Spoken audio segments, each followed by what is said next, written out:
Testing, testing, one, two, three.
You want me to walk in? Abraham Lincoln, the 16th president of the United States. Okay. Is that good? I think, okay. Was it?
If you would, make sure that your cell phones are turned off or on silence.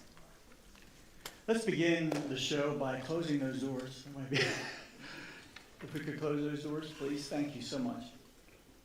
We're going to begin the show by singing the spiritual Swing Low, Sweet Chariot. Please join in. Swing low, sweet chariot, coming for to carry me home. Swing low, sweet chariot, coming for to carry me home. I left the river Jordan, and what did I see? Coming for to carry me home. A band of angels coming after me, coming for to carry me home. Swing low, sweet chariot, coming for to carry me home. Swing low, sweet chariot, nice and slow, coming for to carry me home. Give yourselves a hand. Thank you so much. Now imagine being a slave and singing that spiritual. Imagine working 20 hours in the field. Imagine enduring punishments such as whipping and mutilation, being sold and separated from your family. And then imagine running away and having the Underground Railroad there to help you. The Underground Railroad was a well-organized network of people who worked together in secret. It was founded by African Americans and then later joined by white abolitionist allies, many of whom were Quakers, as well as Native Americans and others. Its purpose, to help enslaved people gain their freedom. And it is estimated by the year 1850, over 100,000 enslaved people gained their freedom via this network. Now, those that were helping the enslaved were referred to as conductors. The enslaved were referred to as passengers, and the places along the escape route were referred to as stations. And so the conductors were helping the passengers get from station to station, providing transportation as well as food, clothing, and shelter. And these places of shelter were known as safe houses. The Underground Railroad ran across the entire country, and the Eastern Shore of Maryland played its part. The landscape of the Eastern Shore of Maryland, especially our waterways, held advantages for freedom seekers. Rivers such as the Pocomoke, Minoken, Wicomico, Nanticoke, and Choptank were all used as escape routes. Of course, the Chesapeake Bay was the main route to freedom, but not all boat captains headed north on the Chesapeake.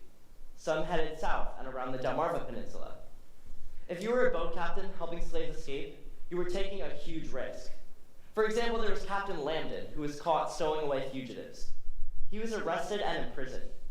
His boat was chopped to pieces by a local sheriff. In fact, anyone caught helping runaway slaves escape could be fined or imprisoned. And if you were in the South, you could be hanged or burned alive.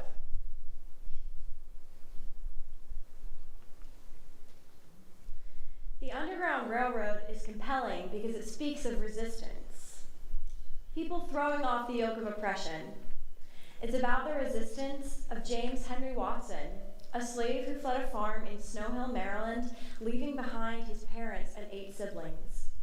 It's about the resistance of Isaac Fidget, a slave who fled a farm in Berlin, Maryland, in search of his wife who had escaped a year earlier. It's about the resistance of the Burketts and Sipples, 2 slave families who fled a farm from Wicomico County, bought a boat, were pursued by slave catchers, were shot at, injured, and still managed to make their way to freedom. It's about the resistance of Henry Cotton. As a slave subject to the whims and passions of his master, Henry made up his mind that he could take it no longer. Now, the man who mastered over Henry's name was Nathaniel Dixon. He lived in Somerset County, near Newtown, which was later renamed Pocomoke City. Now, this Dixon was not satisfied with his right to flog or to abuse Henry. No, he wanted to sell him, as one may sell a hog. Everything was gloomy. The thought of being sold was as death to Henry, and since his master had threatened to sell him, that made his master the greatest enemy. So, instead of remaining in slavery, Henry ran off. He fled into the Pocomo forest.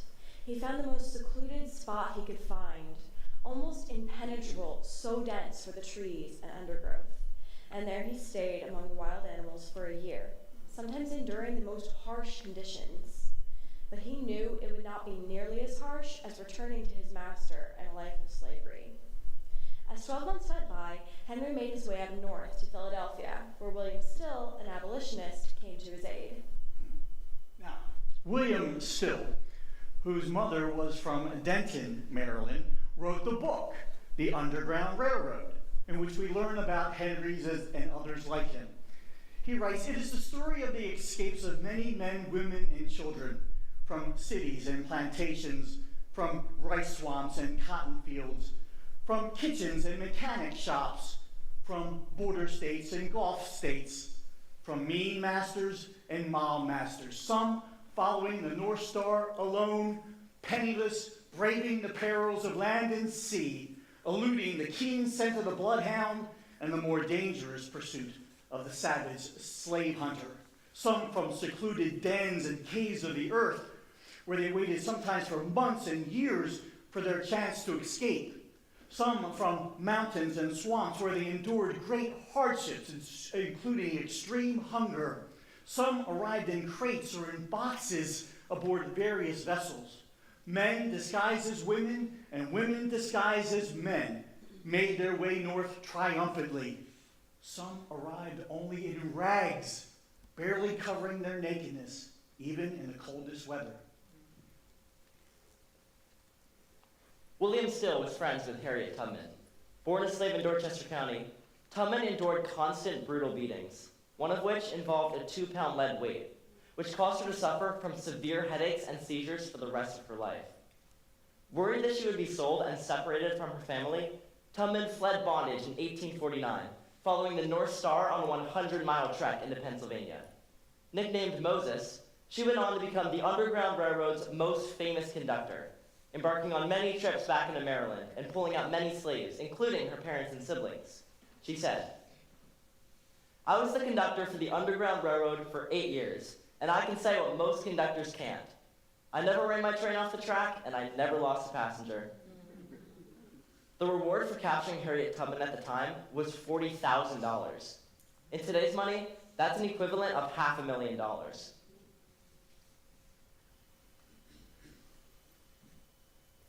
Frederick Douglass was a great admirer of Harriet Tubman.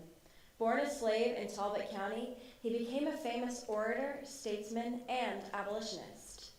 He published the anti-slavery newspaper, North Star, and wrote 3 autobiographies, including My Bondage and My Freedom, where he shared his struggles in learning to read.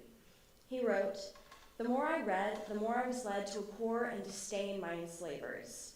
I could see them in no other light than as a band of successful robbers who had left their homes, gone to Africa, taken us from our homes, and in a strange land reduced us to slavery. I loathed them as being the meanest and most wicked of men. The more I read and contemplated the subject, behold, the very discontentment my master had predicted would follow me learning to read had already come upon me to sting my soul in unutterable anguish. It had given me the view of my wretched condition without providing the remedy. It had opened my eyes to the pit I was in without providing the ladder of escape. I often wished I were a beast. I preferred the conditions to the meanest reptiles than that of my own. Anything to keep from thinking. For it was this constant thinking of my condition that tormented me. The silver trump of freedom had been aroused in my soul to eternal wakefulness. Freedom appeared to disappear no more forever. I saw it in everything and heard it in every sound. I heard nothing without hearing it, felt nothing without feeling it, and saw nothing without seeing it. Freedom looked from every star, breathed in every wind, moved in every calm, and moved in every storm." Another important figure of the Underground Railroad and the Maryland Eastern Shore was Henry Highland Garnett. Now, born a slave in Kent County, Maryland, he went on to become a newspaper editor, a minister, and a militant abolitionist. In Buffalo, New York, in 1843, he spoke before the National Negro Convention, His address was entitled An Address to the Slaves of the United States of America, or the Call to Rebellion speech, and it shocked the delegates there because Garnett was urging slaves to rebel against their masters. Strike for your life and your liberty, he said. Now is the day and the hour. If every slave would do this, the days of slavery would be numbered. You can't have suffered any more cruelties than you already have. Rather die freemen than continue to be slave. Let your motto be resistance, resistance, resistance. No oppressed people ever gained their freedom without resistance. Frederick Douglass and Harriet Tubman were associates of Samuel Green. By day, he was the pastor of a church, but by night, Samuel Green was part of that secret network that helped slaves escape to freedom. Harriet Tubman mentioned that at times she would stay in Green's home during her rescue missions. But Green's collaboration with Tubman and Douglass is not what landed him in jail. No. It was his possession of the best-selling book at the time, Harriet Beecher Stowe's Uncle Tom's Cabin. Samuel Green was born a slave in East Newmarket, Maryland, in Dorchester County in 1802. He became educated and gained his freedom. But his troubles with the Underground Railroad wouldn't begin until 1859, when he was accused of helping 8 slaves, known as the Dover Eight. Authorities searched his home and found, among other things, a copy of Uncle Tom's Cabin. Now, at this time in our history, it was illegal for a black person, whether a slave or a free man, to own any anti-slavery literature. Green was arrested and found guilty. He was sentenced to 10 years in prison. Now, let me repeat myself. He was sentenced to 10 years in prison for simply owning a piece of literature, Uncle Tom's Cabin. A Maryland governor eventually pardoned Green after he served 5 years. And after being pardoned, Samuel Green took his wife and they left Maryland. They went up north to Canada, where their son was living at the time. And who should they meet along their way? Harriet Beecher Stowe, who gave him a new copy of her book. Isn't that great? Now, the book was influenced by the interviews of ex-slaves, including a Josiah Henson, who was from Maryland, and who was also the model and the inspiration for the character Uncle Tom. Now, that novel depicted slave life and the slave trade in the severest manner, and it angered Southerners because they felt it gave a false impression of their peculiar institution. But what it did do is put a human face on slavery. Now, in the opening chapter of the book, we see and meet these two faces. We begin with a Mr. Shelby. Now, Mr. Shelby is a slave owner, and he is in debt to Mr. Haley. And in order to pay off his debt, he has to sell some of his slaves, including Tom. Although he doesn't want to, he must. Now, here's the scene.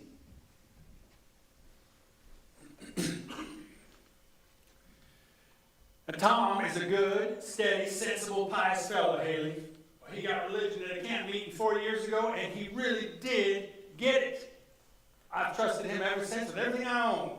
Money, house, horses, let him come and go all over the country. And he's always been true and square in everything. Why, last fall, I let him travel alone to Cincinnati on business for me to bring back $500. Tom, says I to him, I trust you. I believe you are a Christian and you would not cheat. Tom came back, sure enough. I knew he would. Some low fellows, they say, said to him, hey, Tom, why don't you make tracks up to Canada? Oh, Master, trust me, I couldn't.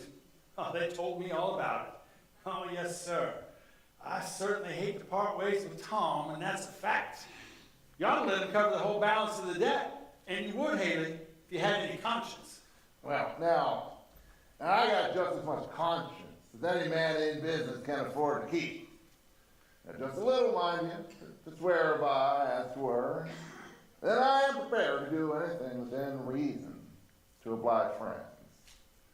But this year, you see, just a little too hard on a fella. A little too hard. Well then, Haley, how will you trade? Well, haven't you a boy or gal you could throw in with Tom? None that I can well spare. The fact is, it's only hard necessity makes me willing to sell it all. I don't like parting with any of my hands. That's a fact. Then Harry, a boy about 4 or 5 years of age, comes into the room. The men ask him to sing and to dance. And after his performance, Haley says, I'll tell you what, you fling in that chap, and I'll settle the business. I will. Come now, if that ain't doing the thing up about the rightest. Then Eliza, Harry's mother, enters the room to find her son. And Haley is quite taken by her beauty. After Eliza and Harry leave, Haley says, By Jupiter! Oh, there's an article now. Oh, you may make your fortune in Orleans any day off that gal. Oh, I've seen over 1,000 in my day, paid down for gals, not a bit handsome one. I don't want to make my fortune on her. Oh, come now. How will you trade about the gal? What shall I say for her? What will you take? Mr. Haley, she is not to be sold. My wife would not part with her for her weight in gold. Women always saying such things as they ain't got no sort of calculation. You just show 'em how many watches, feathers, and trinkets one weight in gold would buy. That alters the case, I reckon. Mr. Haley, I told you this is not to be spoken of. I said no, and I mean no. But you'll let me have the boy, though. Now, you must know that I've come down pretty handsome way for him. Now, what on earth could you want with the child? I've got a friend who's breaking into this here branch of the business. Wants to buy up handsome boys to raise for market. Fancy articles entirely. Sell for waiters and so on to, the rich ones, they can pay for handsome ones. Oh, it really sets your great places apart. A real handsome boy to open door, wait, and tend. They fetch a good sum. And that little devil is such a comedic, musical concern. Oh, he is just the article. I'd rather not sell him. The fact is, I'm a humane man, sir, and I would hate to take the boy away from his mother, sir. I understand. Perfectly. Yes, it can be mighty unpleasant getting on with women sometimes. Oh, I always hate these their screeching, screaming times. Yes, they can be mighty unpleasant, but as I manage this business, I generally avoid them, sir. So what say you get the gal off for a day, or a week or so, and then the business is done, quietly, all over before she gets home. And then your wife can buy her earrings or a new gown or some such truck to make up with. I'm afraid not. Now, they get over things, only manage right. Now, they say that this trade is hardening to the feelings, but I have never found it to be so. Fact is, I could never do things up the way some fellas manage the business. Oh, I've seen them. I've seen them as would pull a child from a mother's arms and set him up to sell with her right there screaming like mad all the while. Very bad policy. Damages the article. Leaves them quite unfit for service sometimes. Oh, I knew this real handsome gal once that was entirely ruined by this sort of handling. Now, see, the fella trading for her didn't want her baby. Oh, and she was one of your real high sort when her blood was up. Oh, I tell you, she squeezed that child in her arms and talked and went on real awful. Oh, it kind of makes my blood run cold to think of it. Well, when they took the child away and locked her up. She just went raving mad and died in a week. So, what do you say? Circumstances oblige me. It is done. It is done. And now you don't seem to feel quite pleased with it appears to me. Haley, just promise me on your word of honor, before you sell Tom, you'll know what sort of hands he's going into. I will do my best to make sure Tom gets a good birth. And as for my treating on him poorly, you needn't be a grain of fear. If there is one thing I thank the Lord for, it is that I am never, no ways cruel. And with that, the deal is done.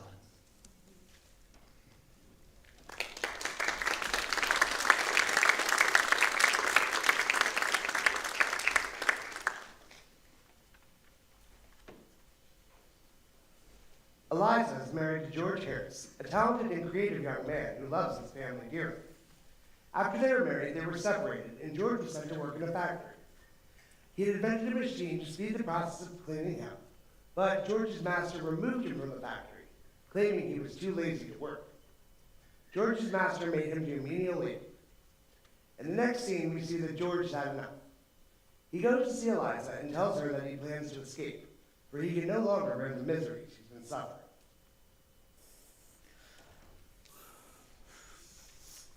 Oh, Eliza, I wish our son had never been born. I wish I'd never been born myself. It's all just misery, misery, misery. My life is bitter as wormwood. The very life is burning out of me. I am a poor, miserable, forlorn drudge. What's the use in trying to do anything, trying to know anything, trying to be anything? What's the use in living? I wish I was dead. You want me to be patient? Haven't I been patient? Did I say a word when he came and took me away for no earthly reason from everybody who was kind to me? I paid him truly every cent in my earnings. They all say I work well. And who made my master? That's what I think of. What right has he to me? I'm a man just as much as he is. I'm a better man than he is. I know more about business than he does. I'm a better manager than he is. I can read better than he can. And I can write a better hand. And I've learned it all myself. No thanks to him. I've learned it in spite of him.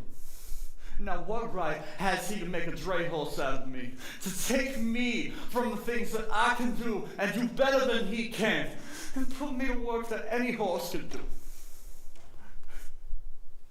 He tries to do it. He says he'll bring me down and humble me and puts me to just the hardest, meanest, dirtiest work on purpose. I have been careful. I have been patient, but it's growing worse and worse. Flesh and blood can't bear it any longer. Every chance he gets to insult and torment me, he takes. I thought I could do my work well, keep on quiet, and have some time to learn and read out of work hours. The more he sees I can do, the more he loads on. He says, though, that I don't say anything. He sees I've got the devil in me, and he means to bring it out. And one of these days, it will come out in a way that he won't like, or I'm mistaken. It was only yesterday, as I was busy loading stones onto a cart, that his son stood there, slashing his whip so near the horse it frightened the creature. I asked him to stop as pleasant as I could, but he kept right on.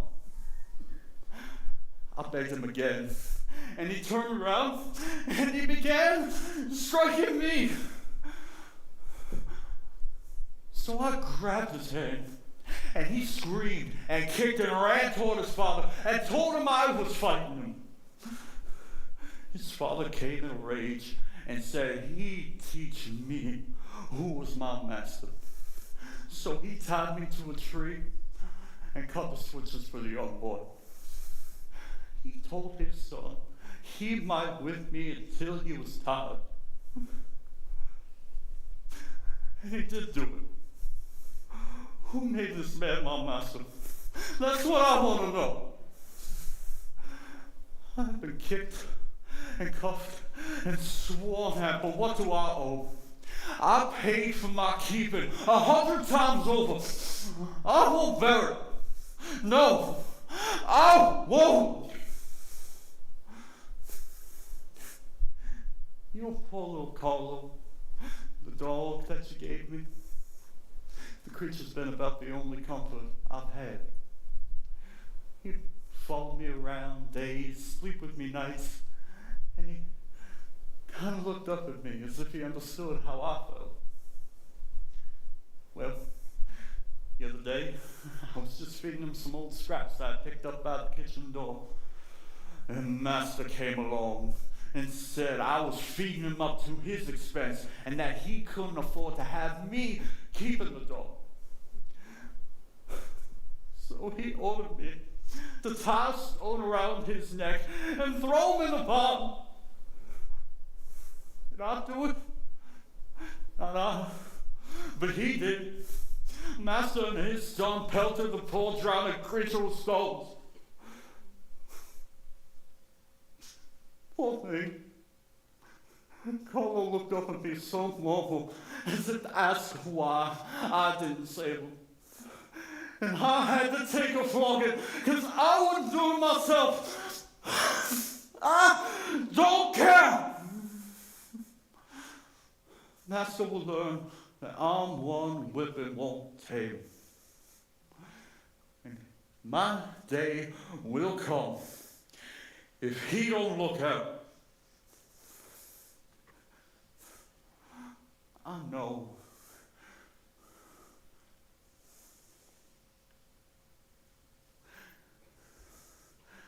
I ain't a Christian like you, Eliza. But my heart's full of bitterness. I can't trust in God. Why does he let things be so? I wish I could be good, but my heart burns. And you don't know the whole yet. Lately, Master's been saying he was a fool to let me marry off the place. And that he hates Mr. Shelby and all his tribe because they are proud and they hold their heads up above him. And that I've gotten proud notions from you. And that he says he won't let me come here anymore. And that I shall take a wife and settle down on his place. At first, he only scolded and grumbled these things. But yesterday, he told me I should take Mina for a wife and settle down in a cabin with her, or he would sell me down the river. I know I was married to you by the minister as much as if I had been a white man. But don't you know a slave can't be married? There's no law in this country for that. I can't hold you for a wife if he chooses to part us. That's why I wish I'd never seen you. Why I wish I had never been born. It would have been better for both of us. It would have been better for our poor child if he had never been born. Because all of this may happen to him yet.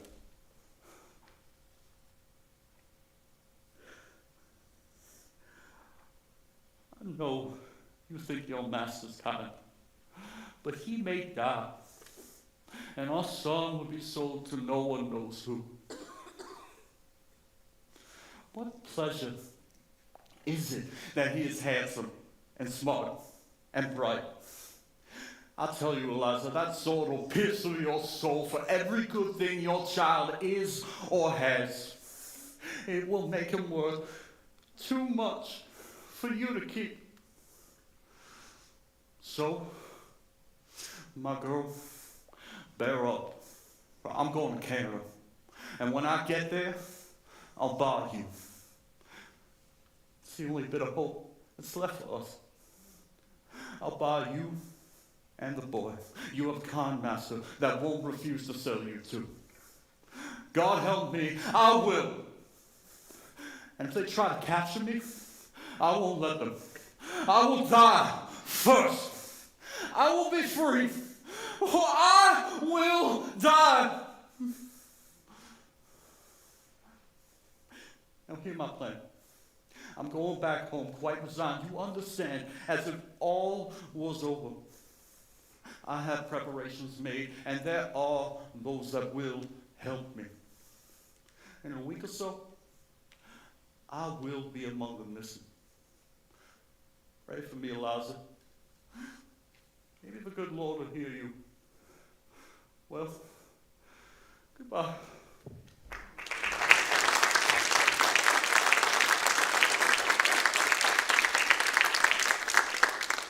George was right. For nearly 250 years, African Americans were considered chattel property. White slave owners made all the decisions. They often decided when and where the enslaved should be married and who should marry whom.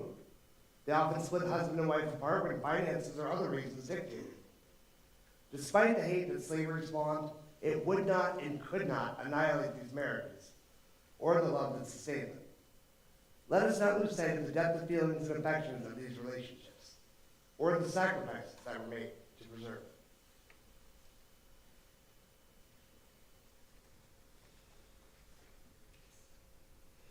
Frederick Douglass, in his autobiography, The Life of Frederick Douglass, wrote, "My mother and I were separated when I was but an infant. It is a common practice in the area of Maryland from which I escaped to part children and their mothers at a very early age. In this next scene, Mr. Shelby goes to his wife to tell her of the deal that he has had to make with Haley, the slave trader.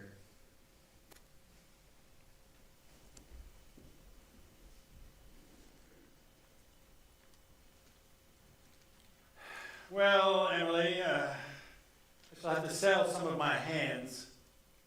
To that creature? Impossible, Mr. Shelby, you cannot be serious. I'm afraid that I am. I arranged to sell Tom.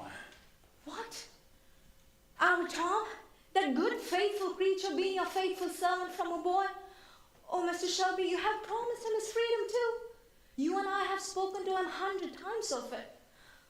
Well, I can believe anything now. I can now believe that you could sell little Harry for Eliza's child. Well, since you must know all, it is so. I've agreed to sell Tom and Harry, and I don't know why I'm to be rated as if I was a monster for doing something everyone does every day. But why? Of all others, choose these. Why sell them of all on the place if you must sell at all? Because they will bring the highest sum. That is why. I could choose another if you say so. The fellow made a high bid on Eliza, if that would suit you any better. The wretch! I didn't listen to him for a moment. Out of regard to your feelings, I wouldn't. So give me some credit. My dear, please forgive me. I've been hasty, but you'll surely allow me to intercede for these poor, simple creatures. Tom is a noble-hearted, faithful fellow, and I do believe, Mr. Shelby, if he were put to it, you'd lay down his life for you. I know, I dare say. But what's the use in this? I can't help myself. But why not make a pecuniary sacrifice? I'm willing to bear my part of the inconvenience. I've tried.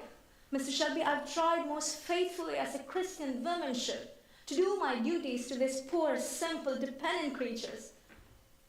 I've cared for them, I've taught them, I've watched over them, I have known all their little joys and cares for years. And how can I hold up my head again among them if for the sake of little paltry gain we sell such an excellent, confiding man as poor Tom and tear him in a moment, and all we have taught him is to love and value? I've taught them the duties of families, of a parent and a child, and a husband and a wife. And how can I bear to have this open acknowledgement of we care about no ties, no families, and no duties, how much ever sacred it is when compared with money? I've talked to Eliza about her child, her duties as a Christian mother, to raise him in a Christian manner. And now what can I tell? If she sees us turn around and sell her only child, I've told her one soul is worth more than all the money in the world. And now, how she will ever believe us when she sees us turn around and sell her only child? Sell? Perhaps at a ruin of soul and body. I'm sorry you feel so about this, Emily. I truly am. And I respect your feelings, though I don't pretend to share them to their full extent. But I tell you solemnly, this is of no use. I can't help myself. I didn't mean to tell you this, Emily, but in plain words, there's no choice between selling those two and selling everything. Either they must go, or all must. Haley's got himself into a mortgage that if I don't clear out with him directly, will take everything before it. Now I have raked and scraped and borrowed and practically begged, and the price of those two is needed to fulfill the balance of the debt. I had to let them go. Haley took a fancy to the child and agreed to the matter that way and no other. I was under his power. I had to do it. If you feel so to have them sold, would it be better to have all sold? This is God's curse on slavery. A bitter, bitter, most accursed thing. Curse to the master and curse to the slave. It is a sin to hold slaves under laws like ours. I always thought so. I thought so when I was a girl. I thought so more after I joined the church. But I thought I could gild it over. I thought with care and kindness and instruction, I would make the life of mine better than freedom. Fool that I was. My wife, you're getting to be quite an abolitionist. Abolitionist? If they knew what I know about slavery, they might talk. We don't need them to tell us. I never felt slavery was right. I never felt willing to own slaves. Well, therein you differ from many wise and pious men. You heard Mr. B's sermon the other Sunday. I don't want to hear such sermons. I don't want to hear Mr. B again in our church. Ministers can't help the evil. Perhaps can't cure any more than we can. But defend it? It always went against my common sense. And I don't think that you thought much of that sermon either. Well, I must admit, these ministers take certain matters further than we poor sinners would exactly dare to do. But now, my dear, certainly you see the necessity of the thing. And the fact that I've done the absolute best that circumstances would allow. Yes, I haven't any jewelry of any amount. But wouldn't this watch do something? It was expensive when it was bought. If I could only save Eliza's child, I would sacrifice anything that I have. I'm sorry, Emily. I'm very sorry. I'm sorry this takes hold of you so. But it will do no good. The fact is, Emily, the thing's already done. The bills of sale are signed and in Haley's hand, and you should be thankful it was no worse. That man's had it in his ability to ruin all of us, and now he's fairly off. If you knew him as I do, you'd think we'd had a narrow escape. Is he so hard then? Not cruel exactly, but hard as leather. Man alive to nothing but trade and profit. Cool, unhesitating, and unrelenting as death in the grave. Might sell his own mother for a good percentage. Not wishing the old woman any harm either. And this wretch owns poor Tom and Eliza's child? Oh, my dear, this thing sits rather hard with me. It's the thing I hate to think about. Oh, Haley's pressing matters. He wants to take possession tomorrow. I'm going to get my horse out and be off bright and early. I can't face Tom, and that's a fact. I suggest you arrange a drive someplace. Carry Eliza off. Let the business happen while she's out of sight. No, I will be no sense accomplice of this cruel business. I will go see Tom, and they shall see at any rate that their mistress be with them and feel for them. God, forgive us. What have we done that this cruel necessity should come on us?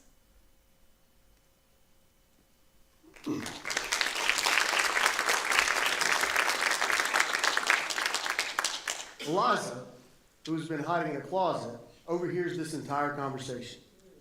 Realizing that her son is about to be sold, she takes him to Uncle Tom's cabin, where a prayer meeting has just concluded. She finds Tom and his wife Chloe and tells them what she has heard, and she intends to go to Canada. Tom tells her that he can't go for the sake of the others, whom he fears would be sold off if he ran away, but he agrees that Eliza must go. Eliza asks Chloe to tell George to come look for her, and taking her son, glides off into the night. It is impossible to conceive of a human creature more wholly desolate and forlorn than Eliza when she turned her footsteps away from Uncle Tom's cabin. Her husband's suffering and the dangers of her child, all blended in her mind with the confused and stunning sense of the risk she was running by leaving the only home that she'd ever known and cutting loose from the protection of a friend whom she had loved and revered. And then there was the parting from every familiar object, the place where she had grown up, the trees under which she had played, and the groves under which she had walked many an evening in happier days. By the side of her young husband, everything as it lay in the clear, frosty starlight seemed to speak reproachfully to her and ask her, whither could she go from a home like that?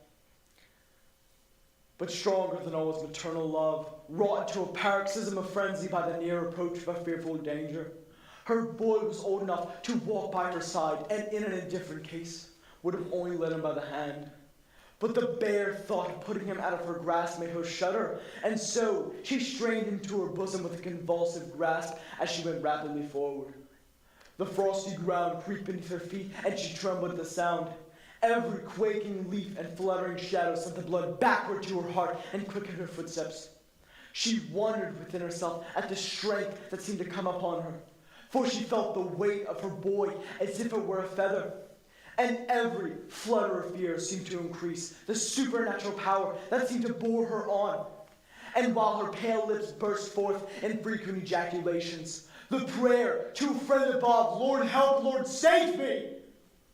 If it were your Harry, mother, or your Willie that were going to be torn from you by a brutal traitor tomorrow morning, if you had seen the man and heard that the papers were signed and delivered, and that you had from only 12 o'clock till morning to make good your escape, how fast could you walk?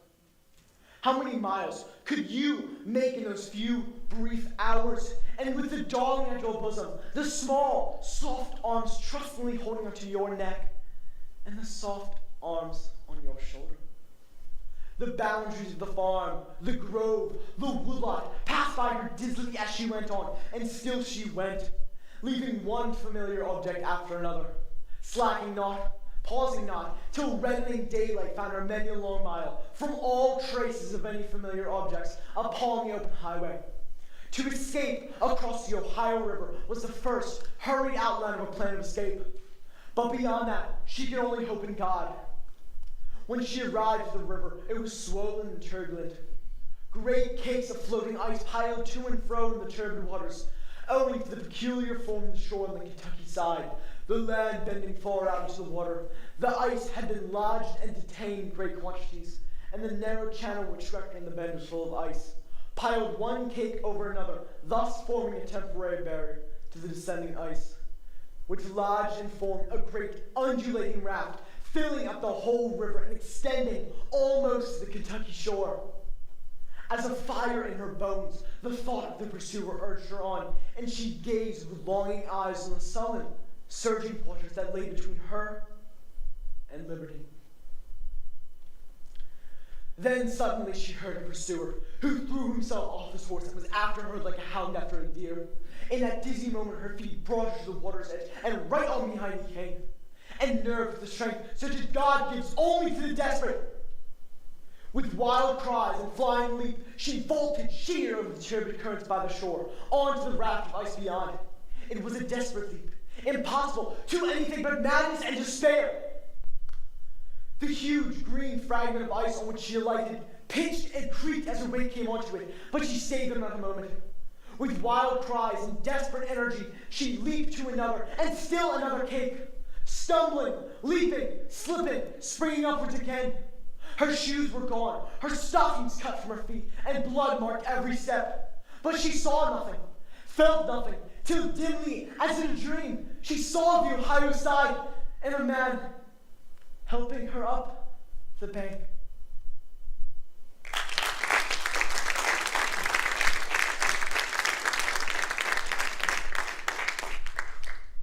Now, after Eliza and her son miraculously cross the Ohio River, that frozen Ohio River, they make their way to a Quaker settlement. And who should happen to be there but George, Eliza's husband, Harry's father. So happily reunited, they plan their journey north, noting that it will be long and dangerous. Now the Quakers tell them that there are slave hunters nearby. And so under the cover of darkness, the family leaves the settlement. And as luck would have it, the slave hunters catch up with them. And George, standing high on a rock, addresses his pursuers.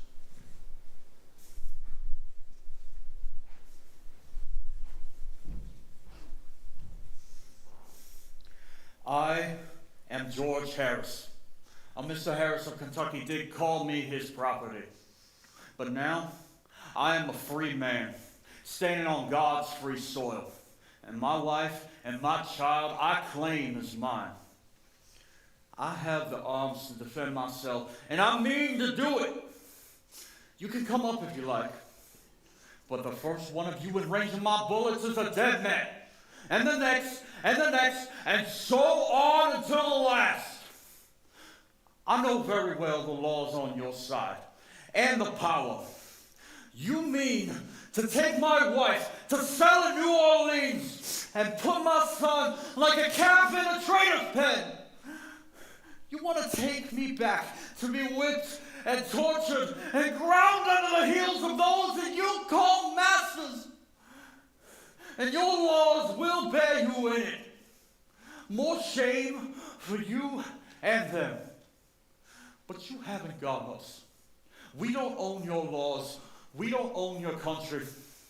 And we stand here as free under God's sky as you are.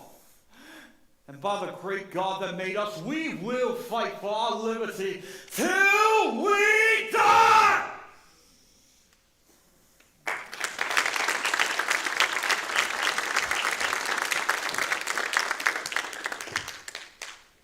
And they do fight. And George wounds one of the slave hunters, and the other slave hunters run away. And so George and his family continue their way north with the help of the Quakers. And so they eventually dress Eliza as a man, and then little Harry as a little girl. And they make their way north to Lake Erie, and they cross the lake into Canada, finally finding their freedom. Now, what of Tom? What of his plight? Does he find his freedom? Well, we'll find out when we come back after a brief intermission. Thank you.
Welcome back, everyone. Again, please check your phones. Make sure they're either turned off or on silence.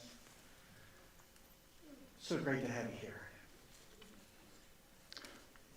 Over 300,000 copies of Uncle Tom's Cabin were sold in 1852, the year that it was published. It was the best-selling novel in the 19th century. 8 printing presses running non-stop could barely keep up with its publication. Now, also known as Life Among the Lowly, it has been adapted to the stage many, many times. Unfortunately, some of those adaptations bastardized the novel and perpetuated negative stereotypes of black people. Uncle Tom became a derogatory insult. But Harriet Beecher Stowe did not condone any of those adaptations. She saw Uncle Tom as a Christian martyr, a man who stood up for his principles and would not betray his friends or his family. Now, considered protest literature, it certainly led and helped the abolitionist movement in the 1850s. Some say that it actually led to the Civil War. Now, although it cannot be verified, supposedly Abraham Lincoln, upon meeting Harriet Beecher Stowe, said, "So you're the little woman who wrote the book that made this great war." So without further ado, more scenes from Uncle Tom's Cabin. Thank you.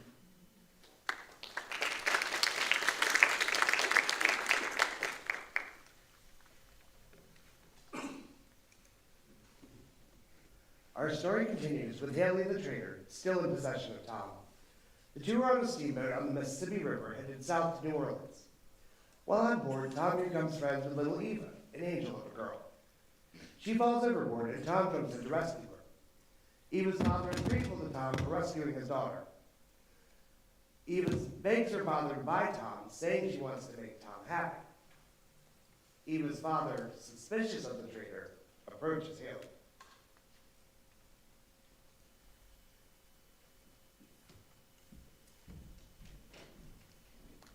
Well now, my good fellow, what's the damage, as they say in Kentucky? In short, what's to be paid out for this business? How much are you going to cheat me now? Out with it. Well, now if I should say $1,300 for this fella. Well, then I'd just be deceiving myself. Oh, well, I shouldn't now, really. Poor fella. But I suppose you'd let me have him for that, out of a particular regard for me. Well, the little lady does seem set on him, and naturally enough. Oh, well certainly there's a call on your benevolence, my friend. Now as a matter of Christian charity, how cheap could you afford to let him go? To oblige a young lady that's particular set on him. Well, now just think on it. Look at old Tom over here. Broad-chested, strong as a horse. And this fella managed his master's whole farm. He has a talent for business. Bad. Bad, very bad. Knows altogether too much. Never will do in the world. Your smart fellas are always running off, stealing horses, and raising the devil generally. I think you'll have to take off a couple of hundred for his smartness. Well, now, there might be something in that if it weren't for his character. But I have your signed recommend from his master and others that prove he is your real pious, the most humble, praying, pious fellow you ever did see. Why, people call him a preacher in them parts he came from. Well now, but I'm not so sure after all about this religion. The country is almost ruined with pious white people. Such pious politicians as we have just before elections. Such pious goings on in all departments of church and state that a fellow does not know who will cheat him next. How many $100 now do you put on for this religion? Now you like to be joking now. But then there's sense under all that. Oh, I know there's differences in religion. Some types is miserable. Oh, you got your meeting pious. And then you got your singing, roaring pious. That ain't no account in black or white. But I see in slaves as often as any, you're real, softly, quiet, steady, honest, pious. For the whole world couldn't convince them to do nothing that they thinks is wrong. And you'll see in his letter what Tom's master says about him. Now, if you can assure me that I really can buy that kind of pious, and that it will be set down into my account in the book up above as something belonging to me, I wouldn't care if I did go a little extra for it. How do you say? Oh, really? Oh, I can't do that. No. No, I'm thinking every man will have to hang on his own hook in them quarters. Rather hard on a fellow that pays extra on religion and can't trade with it in the state where he wants it the most, ain't it now? But I wonder now, if I was divided up in inventory, how much I might bring. Say, so much for the shape of my head, so much for a high forehead, so much for arms and hands and legs, and then so much for education, learning, talent, honesty, religion. Bless me, there would be a small charge on that last, I'm thinking.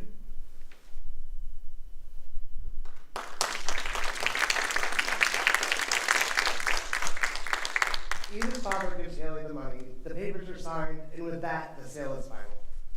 Eva's father tells Tom that he will drive the family stagecoach, and Eva tells Tom that her father is very good to everybody. So, Tom, little Eva, and Eva's father, they make it back to Eva's father's plantation. And now we get to meet Eva's mother, Marie. She is vain and materialistic.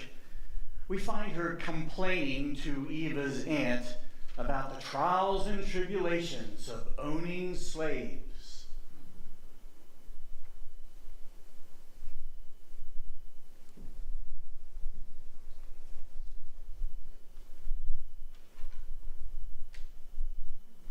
Slaves are the plague of my life. I believe that more of my ill health has been caused by them than by any one thing. Mammy is the best I ever knew, and yet Mammy now is selfish, dreadfully selfish. It's the fault of the whole race. I think it's selfish of her to sleep so sound nights. Well, she knows I need little attentions almost every hour when my worst turns are on, and yet she's so hard to wake. I absolutely am worse this very morning for the efforts I had to make to wake her last night. Now, Mammy has a sort of goodness. She's smooth and respectful, but still, she is selfish at heart. Now, she never will be done fidgeting and worrying about that husband of hers. See, when I was married and came to live here, of course I had to bring her with me. And her husband, my father could not spare. He's a blacksmith and, of course, very necessary. And I thought and said at the time that he and Mammy ought to just give each other up, as it wasn't very likely to be convenient for them to ever live together again. I wish now I'd insisted and married Mammy to someone else. But I was foolish and indulgent and didn't want to insist. Now, I told Mammy she ought not to expect to see him more than once or twice in her life again. See, the air at my father's place doesn't agree with my health, and I can't go there. So I advised her to take up with someone else, but no, she wouldn't. Mammy has a sort of obstinacy about her in spots that everybody doesn't see as I do. She has 2 children, too. Of course, I couldn't bring them. They were little dirty things. I couldn't have them about. Besides, it took up too much of her time. But I believe Mammy's always kept up a sort of sulkiness about this. She won't marry anybody else. And I believe now that even though she knows how necessary she is to me and how feeble my health is, she would go back to her husband tomorrow if only she could. I do indeed. As to abuse, she don't know what that is. She was never whipped more than once or twice. Oh, fact is, our servants are overindulged, so I suppose it's partly our fault that they are selfish and act like spoiled children. Look, If you encourage servants by giving way to every little disagreeable feeling and complaining of every little ailment, you'll have your hands full. I never complain myself. Nobody knows what I endure. I feel it a duty to bear it quietly, and I do. Now, my daughter Eva, peculiar, very peculiar. There are things about her so singular. Well, she isn't like me now, a particle. Eva always was disposed to be with servants, and I think that well enough with some children. I always played with my father's little servants. It never did me any harm. But Eva, somehow, always seems to put herself on an equality with every creature that comes near her. Oh, it is a strange thing about the child. I never have been able to break her of it. My husband, I believe, encourages her in this. Well, he indulges every creature under this roof but his own wife. Now, there's no way with servants but to put them down and keep them down. It was always natural to me from a child. Eve is enough to spoil the whole houseful. What she will do when she comes to keep house herself, I'm sure I don't know. I hold to being kind to servants, I always am, but you must make them know their place. Eva never does. There's no getting into that child's head the first beginnings of an idea what a servant's place is. Well, you heard her offering to take care of me nights to let Mammy sleep. That is just a specimen of the way the child would be doing all the time if she was left to herself. Oh, Mammy can make up her sleep sometime or other. There's no difficulty about that. She is the sleepiest concern I ever saw. Sewing, standing, or sitting, that creature will go to sleep and sleep anywhere and everywhere. No danger, but Mammy gets sleep enough. But this treating servants as if they were exotic flowers or china vases, it's really ridiculous. These servants are nothing but grown-up children. You don't know what a provoking, stupid, careless, unreasonable, childish, and ungrateful set of wretches they are.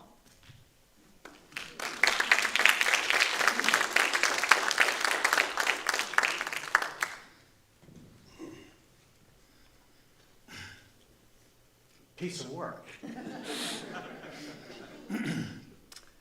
In our next scene, we meet Prue, P-R-U-E, Prue. Now, she is a slave who stays constantly drunk. We'll find out why. She comes in, she sets down her basket, she adjusts her shawl, and Tom approaches her compassionately.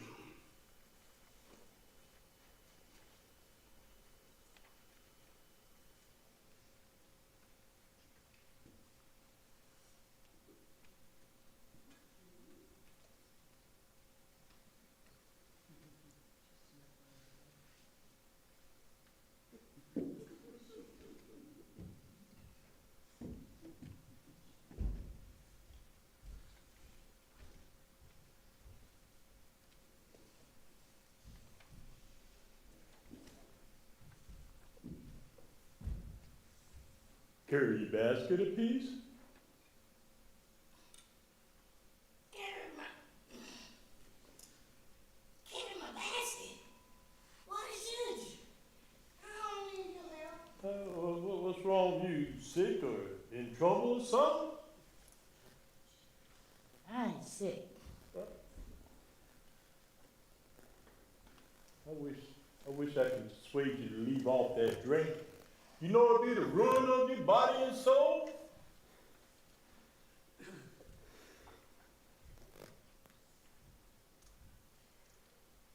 I know that I'm going to torment, so you don't have to tell me that. I'm ugly, I'm wicked, I'm going straight to torment. I wish I was there. I wish I was there. You poor woman, haven't you heard of Jesus Christ? Jesus Christ. Who is he? Why, he's the Lord. The Lord. I think I've heard of him in a and torment. Yeah, I've heard of that. I heard of that. Lord have mercy on you. Have you ever heard that the Lord loves us poor sinners and died for us? Don't know nothing about that. Nobody ain't ever loved me since my old man died. Where were you raised? Mr. Tom, I was raised up in Kentucky. A man brought me just to breed churn. Just to breed them. And as soon as they got big enough, around 4 or 5, he took them and sold all my churn. And last, he sold me to a speculator. What set you in this bad way of drinking? Drinking? I ain't drinking, that's just a sip.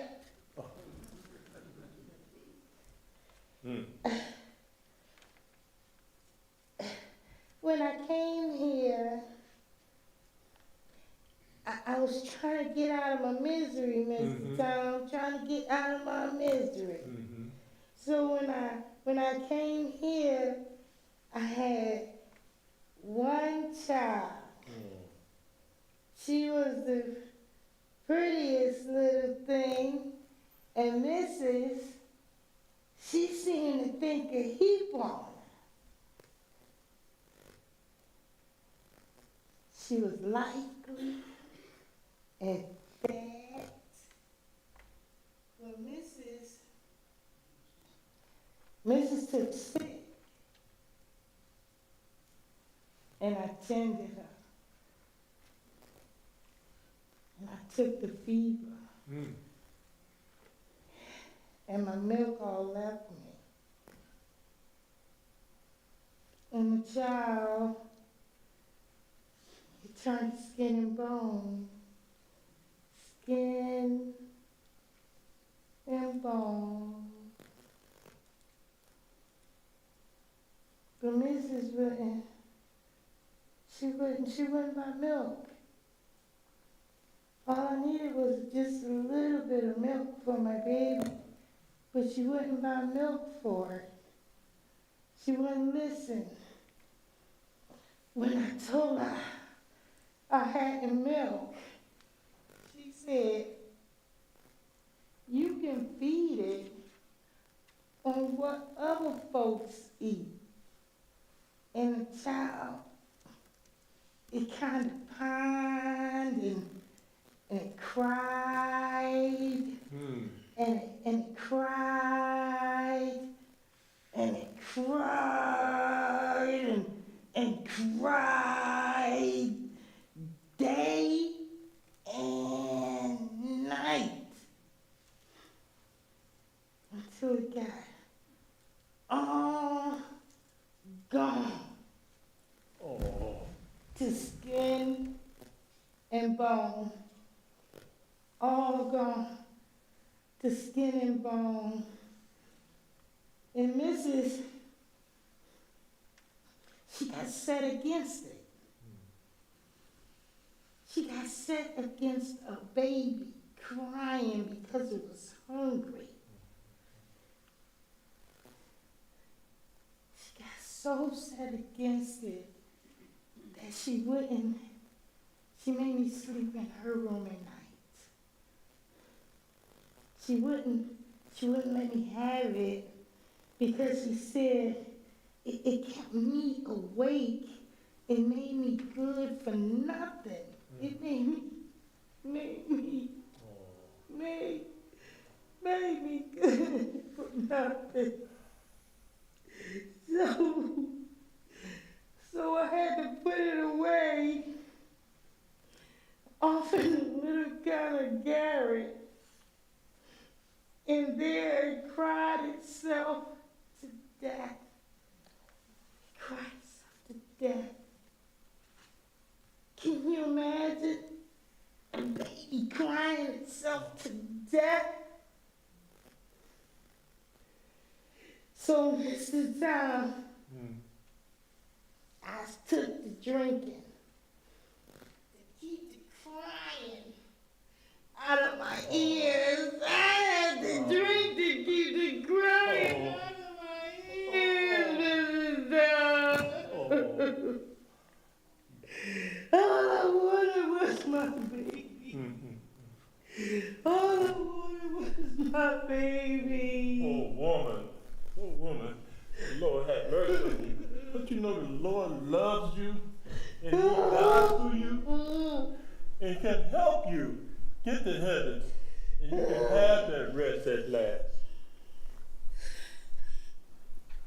Is that where white folks are going? You suppose they'll have a wretch like me? You suppose they'll take me because I'd rather go to torment than to get away from Mr. and Mrs. I do so.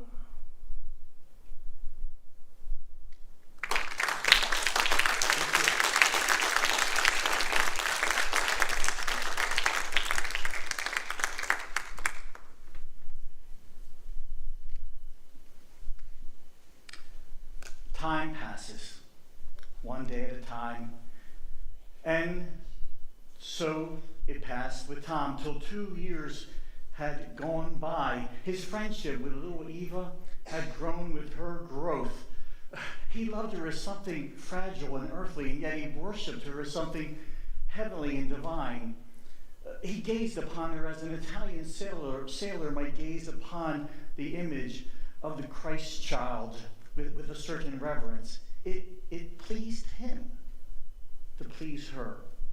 And so in the morning at the market, he would pick out the choicest bouquet or pick out the choicest orange or peach and put it in his pocket and bring it home. And he loved seeing her little sunny head peering through the gate. One Sunday, sitting in the garden, Eva pointed her hand at the sky and she said, "Tom, I'm going there.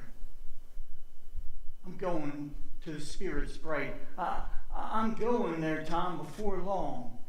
And Tom's heart felt a shudder. Now, for the last 6 months, he had seen her hand grow thinner, her skin more transparent, her breath shorter. If she would run in the garden and play, she would be back almost immediately, tired and forlorn. Her cough became more persistent. A hectic fever burned in her cheeks. But it wasn't until now that the thought of Eva dying had come to him.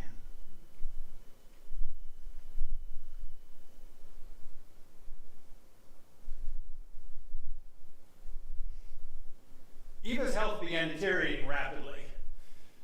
The child's life was unfolding before her with all the brightness that love and wealth could bring. But she had no regret for herself in dying. She said that God's love enfolded her and that she was going to him and to his home. She felt too for her fond and faithful servants, to whom she was as daylight and sunshine.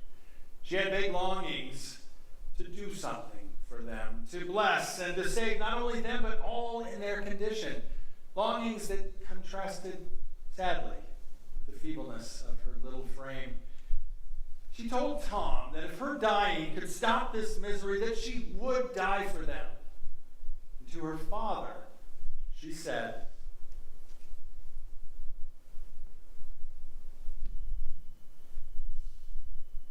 "Papa, you want me to live so happy, to never have any pain or to suffer anything, not even to hear a sad story.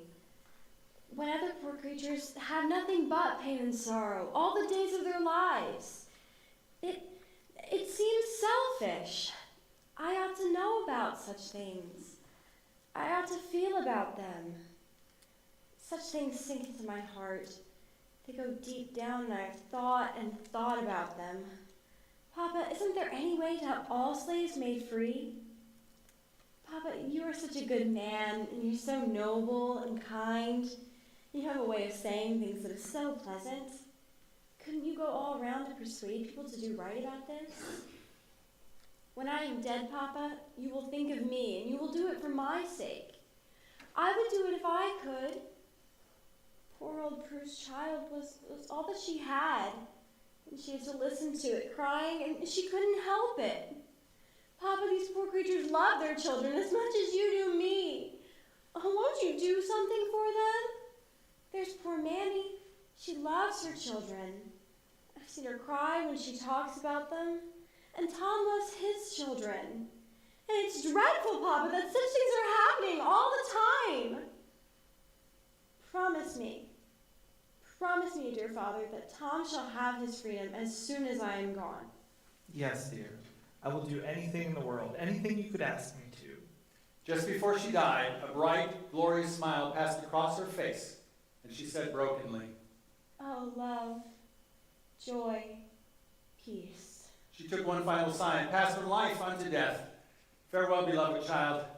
The bright eternal gates have closed behind me, and we shall see thy sweet face no more.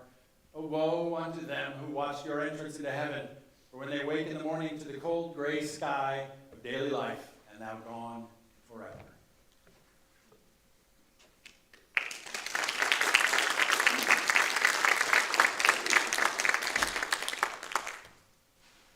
After Eva died, one of the first things Eva's father did was begin the legal steps necessary to Tom's emancipation, which would be perfected as soon as they had completed the necessary formalities.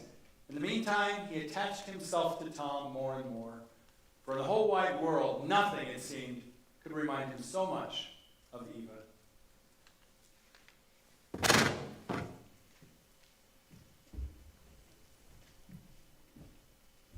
Well, Tom, I'm going to make a free man of you, have your trunk packed, and get ready to set out for Kentucky.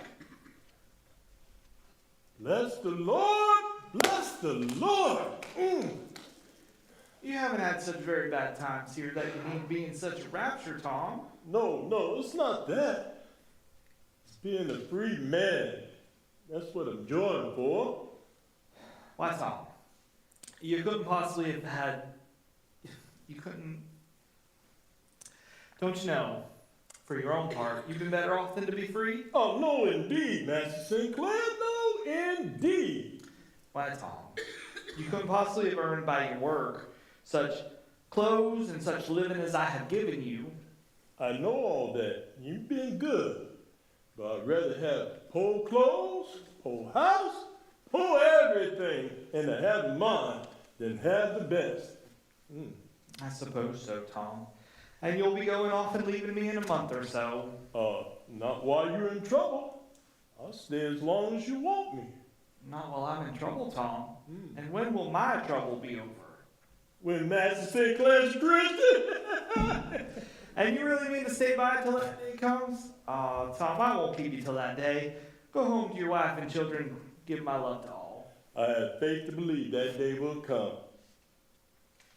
The Lord has a work for you. A work, eh?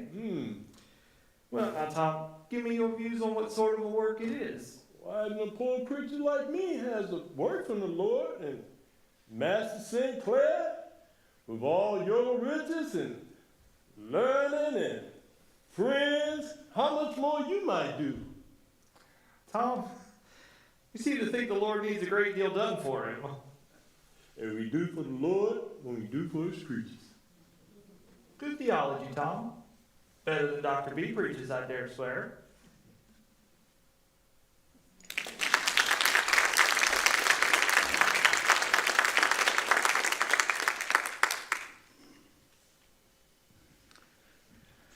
Unfortunately, before Eva's father could act on his decision to free all the slaves, including Tom, Eva's father is stabbed to death trying to break up a brawl at a local tavern. And so Eva's mother winds up selling off all the slaves, and Tom is taken to the auction block. And there he sees an abundance of men, but none similar to Eva's father. But what he did see is one man, a man who came up to him and he seized him by the jaw and he forced him to open his mouth and he inspected his teeth and he forced him to pull up his sleeve to show his muscle. This was a Simon Legree.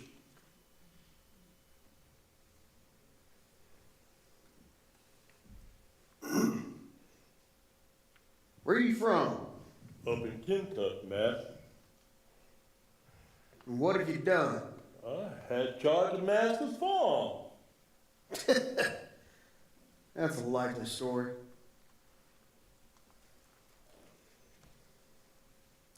Then there was the noise, and there was the clatter, and then there was the sound of a hammer slamming down, and the distinct voice of the auctioneer yelling, "Sold!" Tom had a new master, Simon Legree.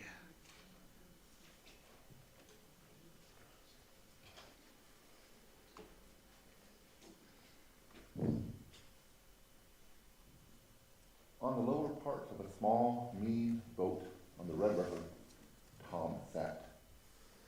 Chains on his wrists, chains on his feet, and a weight heavier than chains lay on his heart. All had faded from his sky, moon and star, all had passed by him, as the trees and banks were now passing to return no more. Kentucky home with wife and children and indulgent owners. St. Clair's home with all its refinements and splendors. The golden head of little Eva with her saint-like eyes. The proud, gay, handsome, seemingly careless yet ever kind St. Clair. Hours of ease and indulgent leisure, all gone. And in place thereof, what remains?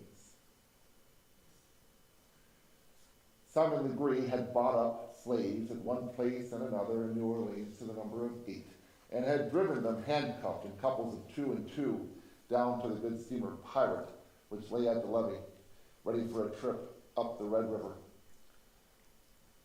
Once on board, he took a review of them.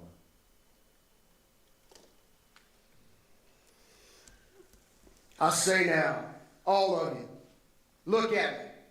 Look at me. Straight now, right in the eyes. Y'all see this fist? I tell you, this here fist done got hard as iron knocking down slaves.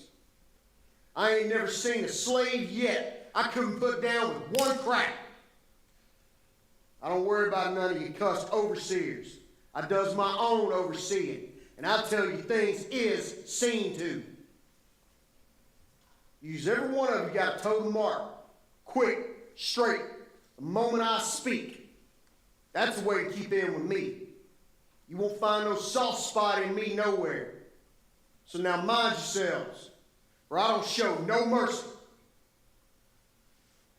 A stranger on the dock told Legree that he had a fine lot, to which Legree replied, Yeah, there's that Tom. They tell me he was something uncommon. I paid a little high for him, tending him for a driver and a managing chap. Only I get the notion he's learnt of being treated as slaves never ought to be. Yeah, but he'll do prime. Now that yellow woman I got took in on. I rather think she's sick, but I shall put her on through for whatever she's worth. She may last me a year or 2. I don't go in for saving slaves. Use them up, buy more. That's my way. Saves you trouble. I'm quite sure it comes out cheaper in the end. Them stout fellers last you 6, 7 years. Trashy ones get worked up in 2, 3. Now I used to, when I first started out, take considerable trouble fussing with them and doctoring on them when they sick and getting them clothes and blankets and whatnot, trying to make them all sort of decent and comfortable. It wasn't no use. I lost money on them, and it was heaps of trouble. Nowadays, I just put them straight on through, sick or well. One of them dies, I buy me another one. And I find that comes out cheaper and easier in every way.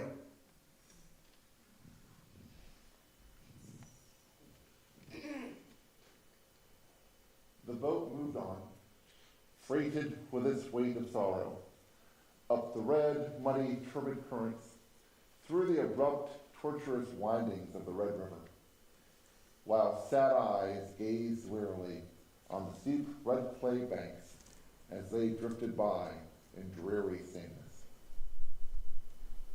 At last the boat arrived at a small town, and Legree with his party disembarked.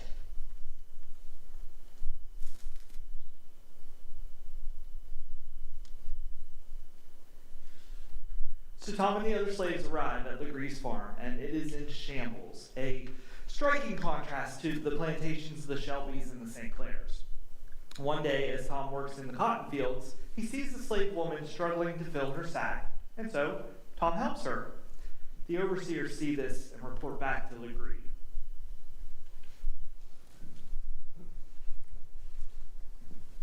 Tom? Now, I told you I didn't buy you just for the common work.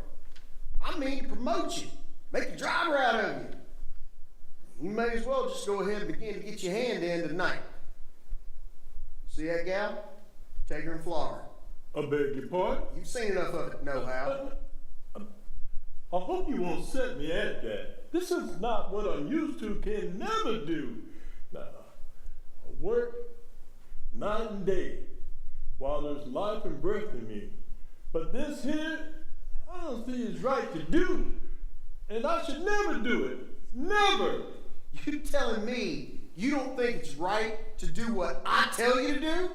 The poor woman is sick and feeble. It will be downright cruel. If you mean to kill me, kill me. But as to me raising my hand against anyone here, I never will. Never. I can die. Well, look at this. Got us a pious slave sat down among us sinners. A gentleman, a saint no less, sent here to tell us sinners about our sins. Listen here, you rascal. Ain't you never read in your Bible where it says, servants, obey your masters? Ain't I your master? Didn't I put down $1,200 for you, cash? Ain't you mine now, body and soul? No! No. My soul ain't yours.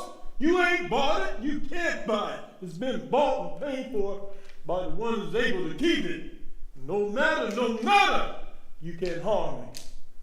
Oh, I can't. We'll see about that.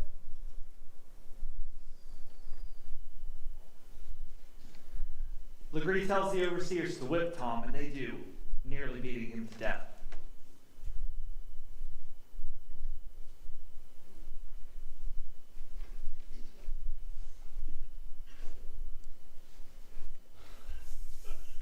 It was late at night.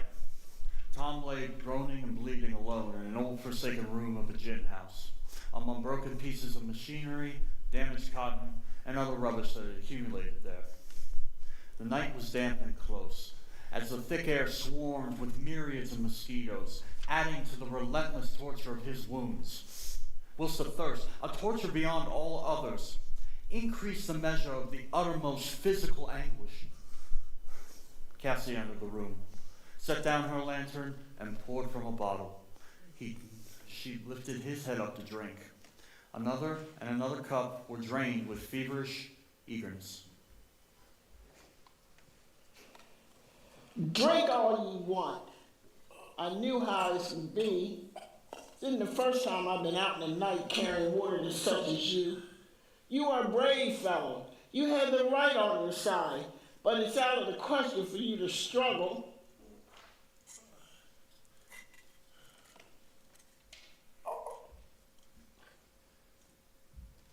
You are in the devil's hands. He is the strongest, and you must give up. There's no use calling on the Lord. He never hears. There isn't any God, I believe, but if there is, he's taking sides against us. All goes against us, heaven and earth.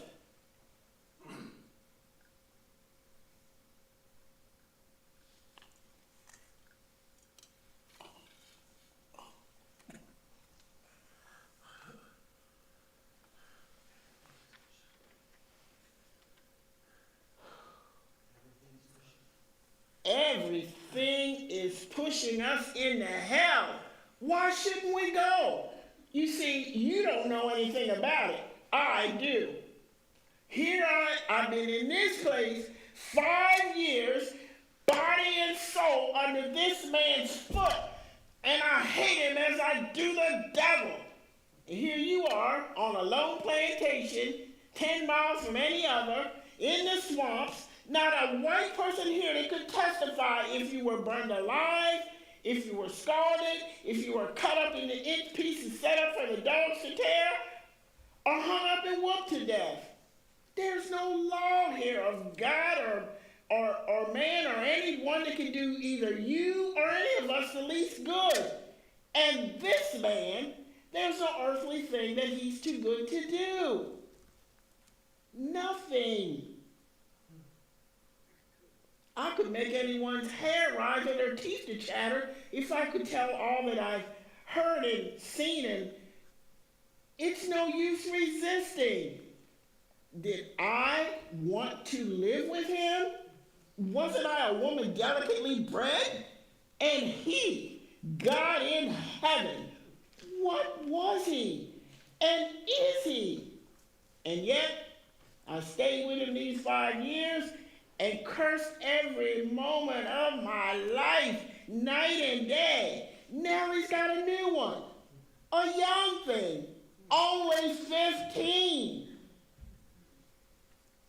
And what are these miserable low dogs that you work with anyway, that you should struggle on their account? Every one of them would turn their back against you the first chance they got. All of them are as low and cruel and mean to each other as they can be. There's no use in you struggling to keep from hurting them. Tomorrow they'll be at you again. I know them, I've seen all their doings, and I'm so afraid of all they'll bring you to. And they'll make you give up at last. I've heard all this crying and praying before, and yet you've been broken down and brought under.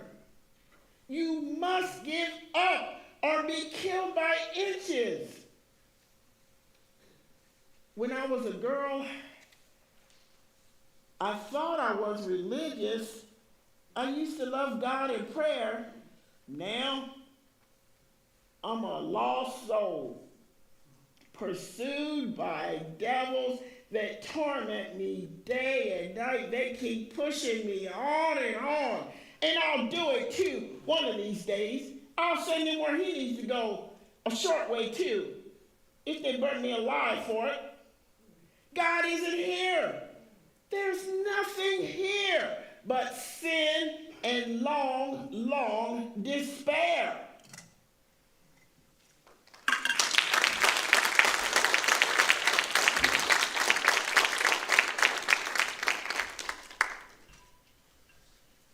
Long before Tom's wounds were healed, Legree insisted that he be put to the manual field work.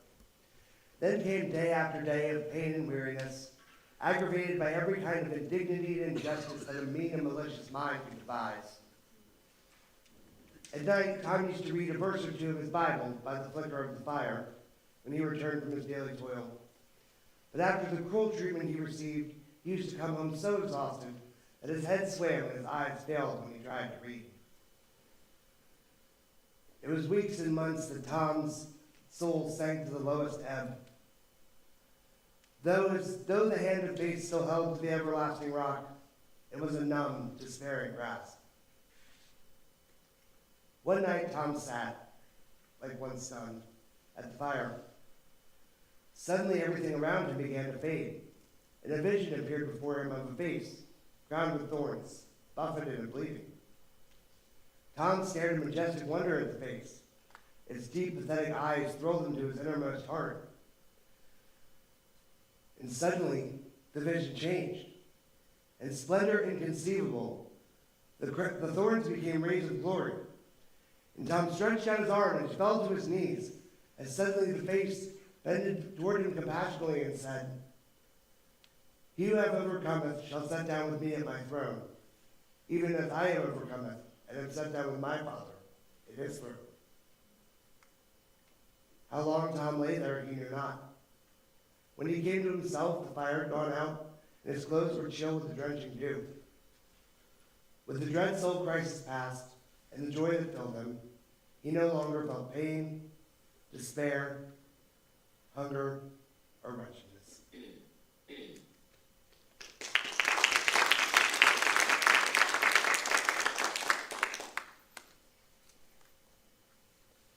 The story concludes with Cassie telling Tom that she and Emmeline, the 15-year-old girl whom Legree was using for his own personal pleasure, are planning to escape. And they do escape successfully. Frustrated, Legree confronts Tom.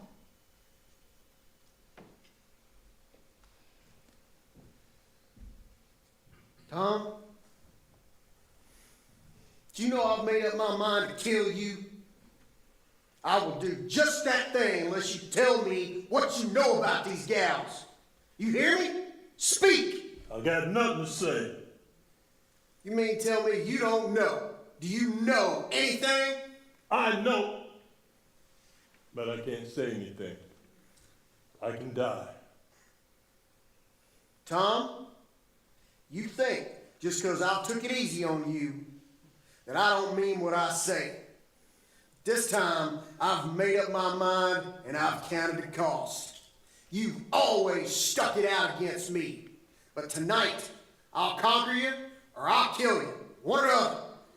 I will count every drop of blood there is in you, and I will take them one by one until you give up. Master, if you were sick or in trouble or dying and I could save you, I'd give you my heart blood, and then taking every drop of blood from this poor old body will save your precious soul. I'll give it as the Lord gave it freely to me. But oh, Master, don't bring this great sin upon your soul. I told you to be over soon. Do the work you can. But if you don't repent, yours won't never end.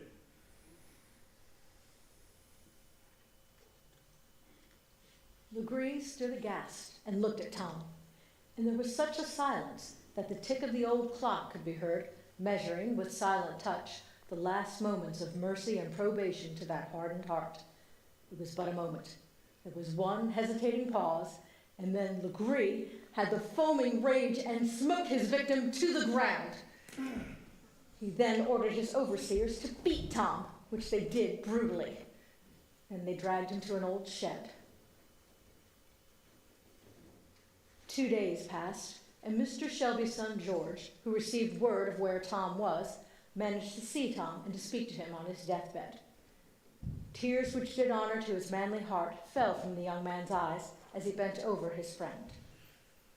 Oh dear, Uncle Tom, oh do wake, do speak once more. Look up, it's me, Master George, your own Master George. Don't you know me?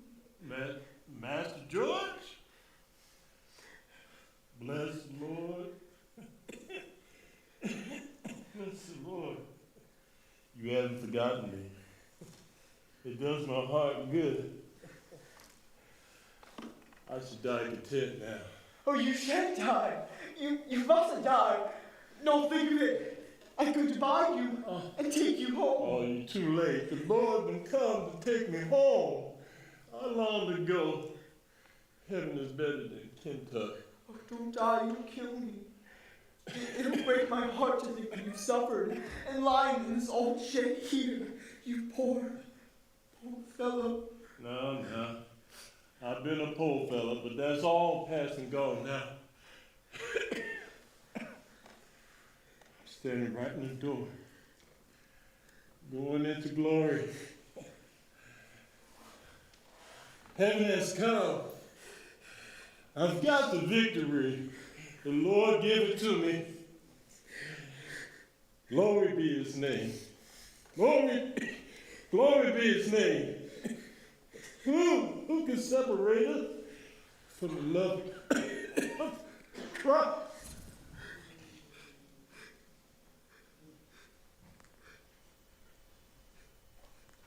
And with those words, Tom passed. George Shelby had Tom's body placed in a wagon, But before he left, he said to Legree, This innocent blood shall have justice. I will proclaim this murder. I will go to the very first magistrate to expose you. Where are you going to get witnesses? How are you going to prove it? After all, what is all the fuss over a dead slave? George turned, and with one indignant blow, knocked Legree flat upon his face.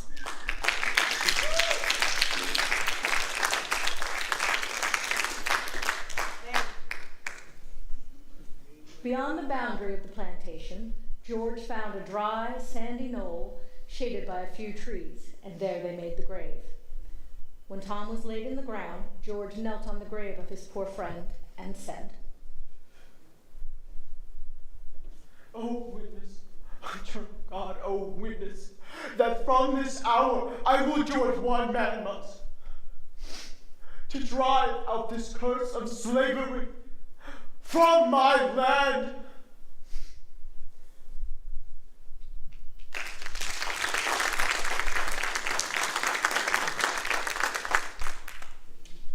There is no monument to mark the last resting place of our friend. He needs none. His Lord knows where he is, and will raise him up immortal to appear with him when he shall appear in his glory. Pity him not. Such a life in death is not for pity. Not in the riches of omnipotence is the chief glory of God, but in self-denying, suffering love. And blessed are the men whom he calls to fellowship with him, bearing the cross after him with patience. Of such it is written, Blessed are they that mourn, for they shall be comforted.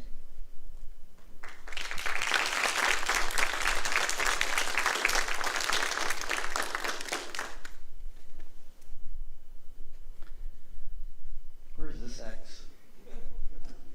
In the final chapter of the novel, Harriet Beecher Stowe addresses its authenticity. She writes that either she or her brother or her friends had observed in real life those characters and events that are portrayed. There really was a woman who crossed that frozen Ohio River to save her child. Her brother actually had met Simon Legree. He said, when I met him, he made me feel his fist. It felt like a blacksmith's hammer, and he told me that it had been calloused from knocking down slaves. When I left at that plantation, I took a deep breath. I felt as if I left an ogre's den. She goes on to write that there are many people that testify to Tom's fate all over the country, that there was a man principled enough to stand up for his beliefs, and that there were many, many families all over the country suffering. She writes, nothing can be written, nothing can be spoken, nothing can be conceived that equals the frightful scenes that are occurring hourly and daily upon the shores of our country beneath the shadow of American law and the shadow of the cross of Christ. Finally, she encourages us to pray and to take action. Pray for those broken remnants of families that are seeking refuge among us. Shall churches and the schoolhouses doors be shut upon them? Shall we hear in silence the taunts that are thrown at them and shrink back from the helpless hand that reaches out to us? And in our silence, condone those cruelties that are given. Finally, she says, in order for our country to be saved, we need repentance, justice, and mercy. Ladies and gentlemen, let us not forget Harriet Beecher Stowe in this inspirational novel. Let us not forget the Underground Railroad, particularly those of the eastern shore of Maryland. Captain Lambton, who had his boat ripped to pieces because he was helping runaway slaves. Let us not forget Henry Cotton, huddled up in the Pocomo forest, cold and hungry, and William Still, who came to his aid in the aid of others, writing about their harrowing experiences. Let us not forget Harriet Tubman, who came back into Maryland pulling out many slaves, including her family. Let us not forget Frederick Douglass for sharing his stories of bondage and his freedom. Let us not forget Henry Highland Garnett, who urged slaves to resist, resist, resist. And Samuel Green, who was arrested and imprisoned simply for possessing Uncle Tom's Cabin. Ladies and gentlemen, these conductors, these passengers, they were heroes, and they deserve our thanks. And I thank you, ladies and gentlemen, for letting us share with you our story tonight. Thank you.